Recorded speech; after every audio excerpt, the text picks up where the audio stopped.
Mon intervention ce soir elle concerne la finance. Chers Centriennes et chers Centriens, dans cette seconde vidéo portant sur le thème de la finance, je tiens à vous apporter des précisions supplémentaires sur la question de notre commune, notamment sur les actions concrètes que nous avons mises en place pour redresser la situation, ainsi que sur nos priorités pour l'avenir.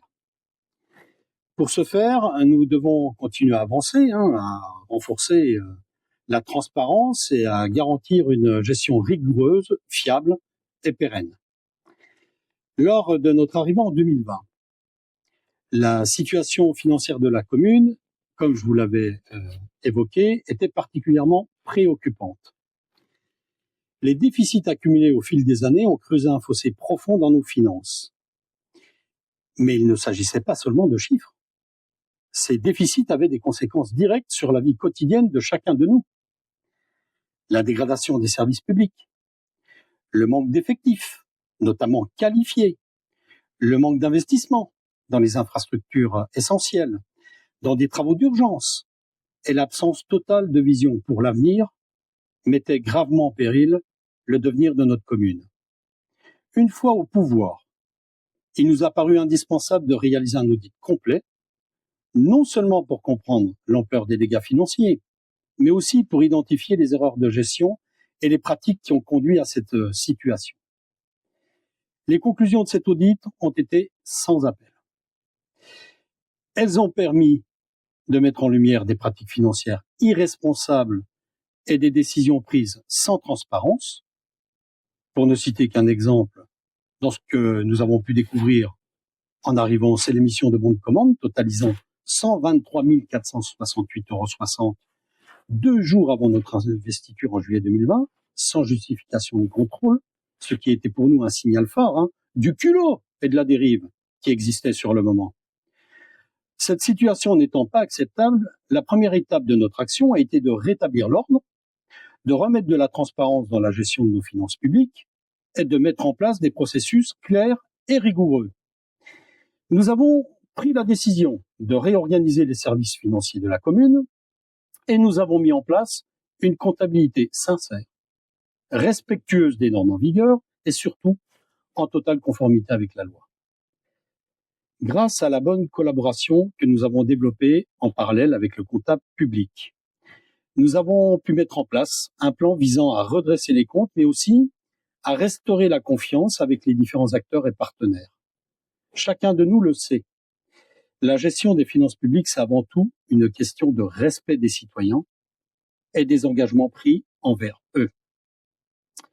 Nous avons également été confrontés à des dépenses imprévues, causées par des crises auxquelles nous devions faire face simultanément.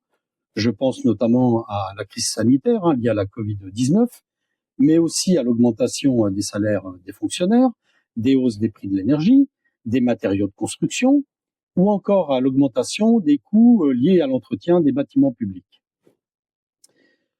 Ces hausses étaient bien sûr inévitables et nous avons dû réagir rapidement. Malgré tout, nous avons opté pour une gestion transparente des finances et nous n'avons pas hésité d'ailleurs à ajuster la fiscalité locale, le but étant pour nous de garantir la viabilité de notre commune ainsi que sa capacité à poursuivre son développement.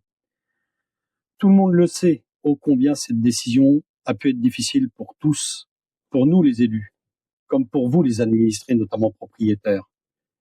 Mais elle fut indispensable pour assurer la continuité d'un service public de qualité et répondre à toutes ces augmentations qui nous ont été imposées, notamment en cours d'année, dans certains cas. Aujourd'hui, nous avons sécurisé la situation financière de la commune, grâce à des décisions courageuses, mais aussi grâce à la transparence et à l'implication de tous les services municipaux qui ont œuvré pour qu'aujourd'hui l'ensemble des comptes puissent être équilibrés dans chacun des services. Notre honnêteté et nos efforts ont porté leurs fruits. L'important travail mené auprès des institutions et des partenaires nous aura permis d'obtenir près de 4 millions d'euros de subventions, ce qui aura permis le financement de nombreux projets et des travaux d'urgence aussi, tout en minimisant l'impact sur nos finances personnelles. Ces efforts sont bien sûr visibles au quotidien. Il suffit tout simplement d'ouvrir les yeux puis de regarder tout ce qu'on a pu réaliser en investissement, que ce soit pour la jeunesse, pour l'éducation, sans oublier le renouvellement des 3/4 des véhicules appartenant à la commune, l'achat de nouveaux équipements pour l'ensemble des services et bien d'autres choses que nous pouvons citer. Aussi, il est très important que vous sachiez que chaque projet que nous avons pu étudier a été évalué avec soin en fonction de son utilité, de son coût réel total, mais aussi de nos capacités à le financer.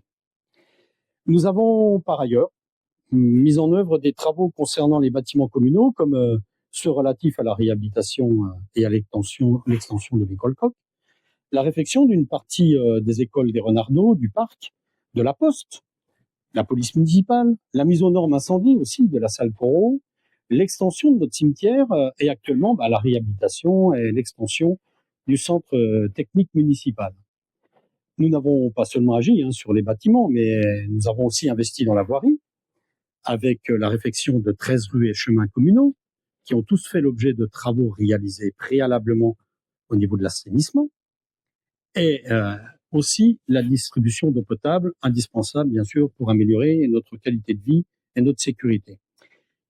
Le domaine du scolaire a lui aussi été une priorité sur le sujet. Nous avons investi dans des équipements modernes pour nos écoles, notamment en TNI ou ENI, peu importe, ça s'appelle tableau numérique interactif et écran numérique interactif, qui ont été installés dans chacune des 16 classes élémentaires.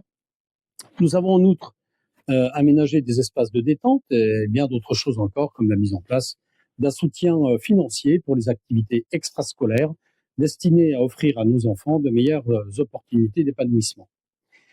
Ces réalisations n'ont pas été des promesses en l'air, mais des engagements concrets, réalisés dans des délais grâce à une gestion rigoureuse de nos finances. Nous avons également travaillé sur la réduction de la consommation énergétique des bâtiments communaux, ce qui nous a non seulement permis de réduire les coûts sur les dépenses prévues, mais aussi contribué à préserver l'environnement pour les générations futures. Avec cette volonté de redresser la situation financière de la commune, nous avons aussi souhaité la pérenniser. La transparence doit être notre boussole et nous devons continuer à avancer dans cette direction. Avec près de 200 réunions publiques, ce qui n'est pas rien, organisées depuis notre arrivée, nous avons ouvert la porte à la participation citoyenne et avons toujours souhaité vous proposer de devenir, vous, acteurs dans l'élaboration des projets qui nous sont communs. Le défi désormais, c'est de pérenniser ces acquis et de continuer à vous inviter à participer aux différentes réunions qui vous seront proposées. Nous devons garantir que les finances de la commune restent saines, et ce, malgré les incertitudes des économies à venir. Et notre gestion, pour ce faire, doit être prévoyante, en anticipant bien sûr les dépenses futures, mais aussi en optimisant les ressources disponibles au travers de la recherche de subventions notamment, et en sécurisant notre capacité d'investissement pour les projets à venir, qu'ils soient à moyen ou à long terme. Mais tout cela, ça passe par un travail assidu, une vigilance constante des évolutions économiques, mais aussi par une gestion participative où chaque décision prise doit l'être en tenant compte des besoins de l'ensemble de la population et de nos impératifs financiers. Tout comme je vous l'ai déjà dit précédemment, la situation financière de notre commune est désormais redressée. Mais le travail n'est jamais terminé. Il nous reste à poursuivre cette bonne gestion, comme a pu en attester d'ailleurs le comptable public dans un courrier qu'il a pu m'adresser le 3 juin dernier, et à continuer à investir de façon réfléchie pour la sécurité et l'intérêt de tous, notamment des générations futures. Il nous faut ensemble poursuivre sur cette voie avec sérieux, avec transparence et rigueur.